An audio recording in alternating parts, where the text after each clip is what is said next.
So yes, this is the main discussion. A lot of the cartoons focusing on that shoe throwing incident in Migori, and it will continue making headlines. We can see the president's security has been beefed up after that shoe hurling incident in Migori, and we hope that such incidences do not happen again.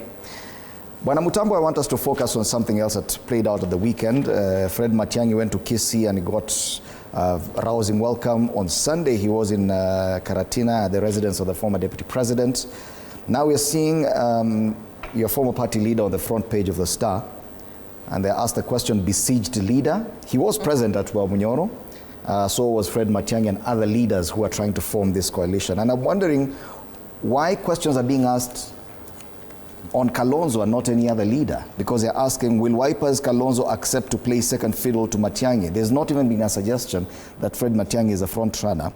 And will Mount Kenya agree to miss both presidency and running mate? Why is your former party leader on the front page of the Star today, Bwana Mutambu?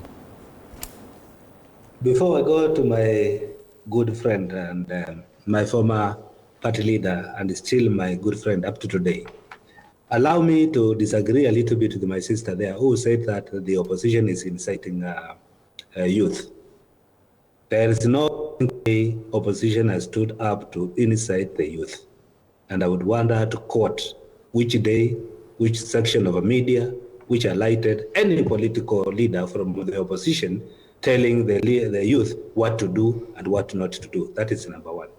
Number two, I also want to tell my good friend, the last speaker, that when you say we are generalizing the incident, let me refer back to Kiswahili. Inzi moja huosesha nyama. Just one fly will rot the meat. And those who are good politicians and you know how to analyze politics, those incidents lead to something else. Not only that action and you say it has died there. I don't know whether you understand the political damage that incident has done to Mr. Ruto. It has a lot of and huge spiral impact, spiral effects to the people who make decision of this country. And those people make, unless we don't understand that the people who make decision for this country and who will be our leader tomorrow is a citizen. And what are they feeling out of that incident alone today? Forget about Migori. And when I say that the leaders who surround President Ruto are lying to him, it's very true. One, President Ruto has created more than enough enemies for himself. He's the one who has created more enemies for himself, not other people, not those people who are throwing shoes. And when we come to look at the whole issue and the whole aspect of the youth and the Gen Zs, what are they agitating for? What are they fighting for? Are they fighting to the ministers? No, they are fighting for their issues to be addressed by the sitting government. And when my sister asked, what did the opposition do for the leader? The opposition is not in power to do anything for the youth. The only thing they can do is to give an advice and to give, hope for tomorrow. And that is how politics is based. I'm fine. I will not just go there and tell people I'll not do this for you. You have to give hope to the people. And when you don't give hope, then you become hopeless yourself. So I just wanted to differ there a little bit. Coming back to my party leader, Kalonzo Musyoka and Matiang'i, and going to Kisii. Politics is about perception and how people perceive you out there and what kind of actions do you do politically. Matiang'i did one thing. When he came, he went to his place to ask for blessings.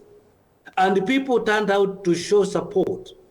And if you don't have your constituency support, then going out to others is nothing.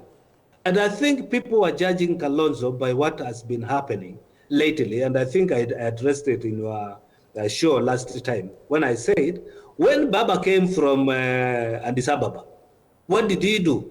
He said he's doing some consultation and he was going around meeting people. Now, my good friend here, Kalonzo Musyoka, what does he do? From one wedding to a church function, I don't know to whose house, I don't know. If you don't pull crowd, if you don't pull masses in politics, nobody will appreciate you. Nobody will think that you have muscle. It doesn't matter how good English you can speak. It doesn't matter how beautiful or handsome you are. It is the numbers and the masses you can pull behind you. That is what will propel you. That is the catapult. The people whom you have, that's when you say, this guy has got muscle and he has got masses behind him. Mutambu, so maybe Kenyans are, I'm not judging him, because I know with some good people around him, because when you look at Kalonzo, who is surrounding Kalonzo? If he is not with Keo today, tomorrow is with Makali Modu. The other day is with, I don't know what is the name of the lady of the County. She's my good friend, but the name is disappearing.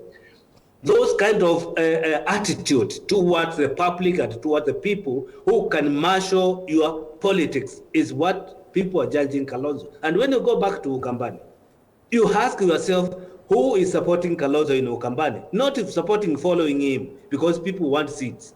People who can really marshal political strength in his area. People are asking Kalonzo, why have you not brought your constituency together, which is the Lower Eastern? Because all the heavyweights, political heavyweights, are not on this table. And that's why people are quickly judging him. There is no way you can ignore somebody like Madama in Ukambani. There is no way you can ignore somebody like Musila, even if he's old in Ukambani. There is no way you can ignore somebody like Mutakibwana in Ukambani, even if he's old. Not to mention Mutambu and the rest. So if all those people are not in his table, people are wondering, how are you coming to marshal the entire nation if you cannot marshal your own Ukambani? Okay. Because the biggest opposition of Kalonzo is in Ukambani, by the way. Okay. It is not in other places. In Central, they like him. In other places, but he has not marshaled his own constituency. Okay. This is one problem Kalonzo is having. Is this a rather harsh judgment on the Wiper Party leader, Bwana Gakuya? I know that discussion on who will take the mantle for that formation, you're not yet at that point.